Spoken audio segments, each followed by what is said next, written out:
Hello, and welcome back to Battle Plan, a podcast focused on spiritual warfare. I'm Steve Hemphill. The website is active-faith.org, and my email is stevehemphill1@me.com. In our last episode, we talked about demons threaten to kill Charlie. Today, we're covering evil authority versus Christian authority. I want to start with 9 verses from 2 Chronicles 33 NLT. This is the first 9 verses of 2 Chronicles 33. Manasseh was 12 years old when he became king, and he reigned in Jerusalem 55 years. He did what was evil in the Lord's sight, following the detestable practices of the pagan nations that the Lord had driven from the land ahead of the Israelites. He rebuilt the pagan shrines his father Hezekiah had broken down. He constructed altars for the images of Baal and set up Asherah poles. He also bowed before all the powers of the heavens and worshiped them. He built pagan altars in the temple of the Lord, the place where the Lord had said, "My name will remain in Jerusalem forever." He built these altars for all the powers of the heavens in both courtyards of the Lord's temple. Manasseh also sacrificed his own sons in the fire in the valley of Ben Hinnom. He practiced sorcery, divination, and witchcraft, and he consulted with mediums and psychics. He did much that was evil in the Lord's sight, arousing his anger.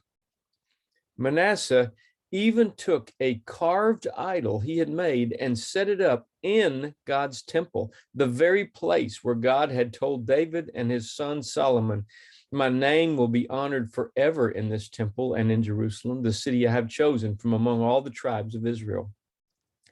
If the Israelites will be careful to obey my commands, all the laws, decrees, and regulations given through Moses, I will not send them into exile from this land that I set aside for your ancestors." But Manasseh led the people of Judah and Jerusalem to do even more evil than the pagan nations that the Lord had destroyed when the people of Israel entered the land. He had surpassed the evil of the nations that the Israelites had displaced. He had lapped them. He had gone back to the pagan ways. Leaders are important. A bad leader is bad for the people and for the land. The following is a story of a bad leader and evil trying to exercise authority and what happened when it came up against Christian authority. I had spoken in a small town in East Tennessee, and the preacher at the church where I had done a seminar loved the idea of staking the property. So he contacted some of the other preachers in the city and said, "Why don't we go together in unity to the big piece of property that the school has and stake it out?" Now, it just so happened in this particular little town that the high school, the elementary, and the junior high administration were all on the same large piece of property, so they could do it with just 4 stakes. And so they did that. They planned a Saturday morning where they met there and just simply prayed a hedge of protection, prayed for the kids, and prayed for the community. So what they didn't know was what was going on behind the scenes. There had been a new superintendent that had just been hired, and it just so happened that the principal, the elementary school principal, was a lady who grew up in that city. Her husband owned a business there. She'd been there most of her life. She had been a teacher at the elementary for years and then had gotten a principal certificate and then interviewed and got the job to be the principal at the elementary school. Everybody loved her.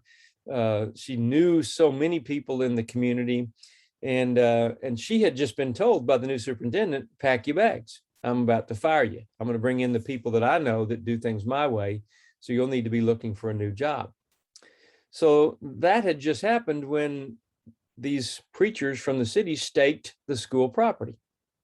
Within just a few weeks of them staking the property, guess who got Principal of the Year for the whole state of Tennessee?